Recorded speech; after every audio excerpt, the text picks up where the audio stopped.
इस वक्त एक बड़ी अपडेट सामने आ रही है। 18 तारीख को 17 सूत्री मांगों को लेकर बजरंग दल के द्वारा किए गए प्रदर्शन और भिलाई चरोदा नगर निगम के घेराव मामले में अब प्रशासन ने बड़ा कदम उठा लिया है। इस पूरे मामले में जांच बिठा दी गई है, जिससे सियासी और प्रशासनिक हलचल तेज हो गई है। दरअसल 18 तारीख को बजरंग दल ने विभिन्न जन समस्याओं और 17 सूत्री मांगों को लेकर भिलाई चरोदा नगर निगम का घेराव किया था। प्रदर्शन के दौरान निगम पर अनदेखी और लापरवाही के गंभीर आरोप लगाए गए थे। उस समय प्रदर्शन काफी उग्र भी नजर आया था, जिसे देखते हुए प्रशासन सतर्क हो गया था। अब इसी मामले में प्रशासन ने संज्ञान लेते हुए पूरे घटनाक्रम की जांच के आदेश दे दिए हैं। जांच समिति यह पता लगाएगी कि प्रदर्शन के दौरान नियमों का पालन हुआ या नहीं और मांगों में कितनी वास्तविकता है। सूत्रों के मुताबिक जांच रिपोर्ट के आधार पर आगे की कार्रवाई तय की जाएगी। वहीं बजरंग दल का कहना है कि अगर उनकी मांगों पर ठोस निर्णय नहीं लिया गया तो आंदोलन और तेज किया जाएगा। फिलहाल सभी की निगाहें जांच रिपोर्ट पर टिकी हुई है। सवाल यह है कि क्या प्रदर्शनकारियों की मांगों को लेकर निगम पर कोई ठोस कार्रवाई होगी। यह मामला सिर्फ जांच तक ही सीमित रह जाएगा। ग्लोबल इंडिया टीवी के लिए नितिश रात्रि की रिपोर्ट। नमस्कार, आप देखना शुरू कर चुके हैं ग्लोबल इंडिया टीवी। अभी कुछ दिनों पहले 18 तारीख को बजरंग दल के कार्यकर्ताओं द्वारा नगर निगम का घेराव किया गया था 17 सूत्रीय मांगों को लेकर, जिसमें आवास योजना और पानी की समस्या और जैसे अन्य भी बहुत सारी समस्याएं थी, जिसको लेकर अभी बड़ा अपडेट सामने आया है। आइए जानते हैं उसमें क्या अपडेट आया है और क्या कुछ विषय है। आइए बजरंग दल के कार्यकर्ता से बात करते हैं। 18 तारीख को जो नगर निगम का घेराव हुआ था, उसमें आयुक्त महोदय जी ने ये आश्वासन दिया था कि एक हफ्ते के अंदर में आपका जो 17 सूत्री मांग है उस पर कार्रवाई चालू हो जाएगा। आज आयुक्त महोदय जी बुलाए और हम आयुक्त महोदय से मिले तो 17 बिंदुओं में तकरीबन कुछ बिंदुओं में 7 बिंदुओं में कार्य हो चुका है, जैसा कि आवास योजना का जो था उसमें, और अपना जो लाइट का जो समस्या था उसमें, और पानी की समस्या, इस पे कार्रवाई हो चुका है। और जो कुछ बिंदुओं पे जो चर्चा हुई है उसके लिए बोला अति शीघ्र ही हम कार्रवाई करेंगे, ये आश्वासन देके। और मैंने अपने मीडिया के माध्यम से एक बार और अपनी जनता को दिखा दिया है कि आवास योजना के तहत पास हुए पैसे का कमर्शियल दुकानें बना दी गई है, उसका निर्माण कर दिया गया दुकानों का। तो उसको लेके आपका क्या कहना है उस विषय में? उसको लेकर आयुक्त महोदय से चर्चा हुआ है कि जो कमर्शियल घर के प्रधानमंत्री आवास योजना का जो पैसा पास हुआ है, उस पैसे के अवेज में इन्होंने दुकान बना लिया गया है। अब उसके ऊपर जांच की टीम बैठी हुई है और जांच करने के पश्चात जो पैसा आवास योजना के लिए पास हुआ है वो उनको रिफंड कराया जाएगा। और उनको फिर क्या बोलते हैं, जो दुकान बनवाया गया कमर्शियल दुकान, उनके ऊपर उचित कार्रवाई की जाएगी। यहाँ पे और भी कार्यकर्ता है, आइए उनसे भी बात करते हैं कि क्या कुछ विषय सामने आया है, आगे क्या अपडेट सामने आई है, बताइए।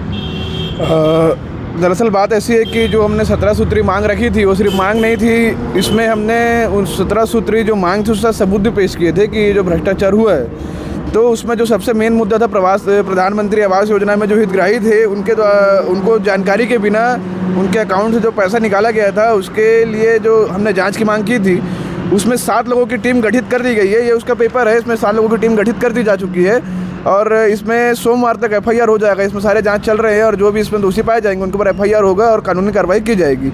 और उसके बाद जो हमारी जो बाकी मांगे थी उनमें कई मांगे जैसे नामांतरण का विषय, उसमें जो गलत पर्ची काटी गई थी टैक्स की, उसको रात-सात कर दिया गया है।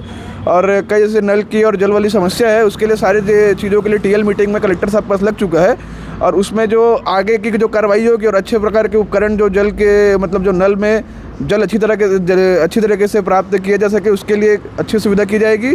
और जो भी सड़क के पास लाइटों की व्यवस्था उसकी भी सुविधा की जाएगी। और जो एक सड़क का मुद्दा हमने उठाया था, जो सड़क के लिए पैसा पास हो गया है और उसका अभी तक निर्माण नहीं हुआ है, तो उसके लिए हम लोगों को अभी वहाँ पे जो नहर, सड़क के जस्ट बाजू में एक नहर है, उसका भी सौंदर्यीकरण चल रहा है। उसके जस्ट पश्चात ही आने वाले 2-3 दिन के अंदर ही वहाँ कार्य प्रारंभ हो जाएगा। 2025 तक का कोई हिसाब किताब नहीं है, उसके बारे में उनका कोई ऑडिट रिपोर्ट नहीं है। मैं यही सवाल तो मैं भी नगर निगम से पूछना चाह रहा हूँ कि 2019 से लेके मैंने 23 तक का आरटीआई तो मैंने लगाया हुआ है, जानकारी तो मैंने मांगी है ऑडिट रिपोर्ट में कि क्या आय व्यय हुआ उसकी जानकारी दे। तो मैं ये पूछना चाह रहा हूँ कि यदि आपने अपने आय व्यय का ब्यौरा शासन के पास जमा नहीं किया है तो शासन आपको पैसा कैसे पास कर दे रही बाकी कार्यों के लिए। तो इसीलिए इसी सब तो लगातार हमने भी मांग करी है इसकी कि हम और आरटीआई के माध्यम से भी हमने इसकी जानकारी प्राप्त करने की कोशिश करी है कि हमको ऑडिट रिपोर्ट की कॉपी प्रदान की जाए। तो वहाँ अभी ये आश्वासन मिला है कि आपको अब कुछ दिन में या शाम तक या कल तक हमको ऑडिट रिपोर्ट की कॉपी हमारे हाथ में आ जाएगी। तो जैसे ही ऑडिट रिपोर्ट की कॉपी हमारे हाथ में आएगी तो हमको सारी जानकारी लग जाएगी कि किसके द्वारा कितना पैसा कहाँ पे उपयोग किया गया है और किसके लिए कितना पैसा पास हुआ है। उसके बाद हम इसके बाद एक और प्रेस कॉन्फ्रेंस करेंगे और उसमें आपको सारी जानकारी देंगे कि नगर निगम का जो पैसा और जो भ्रष्टाचार अभी इतने हमने उजागर किया है इसमें आगे की क्या आगे भी और क्या चीज़ें ऐड की जा सकती है और क्या शासन के मतलब संज्ञान में लाके इस पर कार्रवाई करवाई जा सकती है। सिरसा गेट में जो सौंदर्यीकरण हो रहा है गार्डन के लिए पैसा मेरे ख्याल से मुझे पता चला 3 करोड़ रुपए कुछ पास हुए हैं, उसका क्या अपडेट है? उस विषय में नगर निगम के आयुक्त द्वारा आपको क्या आश्वासन दिया गया? सिरसा गेट सौंदर्यीकरण के विषय में ऐसा है कि जो मेन रोड से लगी हुई जो नाली है, नाली के जो उस तरफ की ज़मीन है, मतलब जो रोड के अपोजिट तरफ नाली के पास जो ज़मीन है वो नगर निगम की है और इस तरफ जो ज़मीन है वो नेशनल मतलब एनएच की है। तो जो नाली के उस पर सौंदर्यीकरण हो रहा है और इधर इस बार उसको नहीं लाया जाएगा और इसके लिए उनको एनएच से उनको एनओसी प्राप्त है। जैसा कि आपने देखा, हमने नगर निगम के कार्यकर्ताओं से बात की है और उनका कहना है कि जितने भी 17 सूत्रीय मांगे थी उसके खिलाफ जांच बैठा दी गई है, जांच करा जाएगा और अगले मंडे तक सोमवार तक उसकी पूरी जानकारी दे दी जाएगी।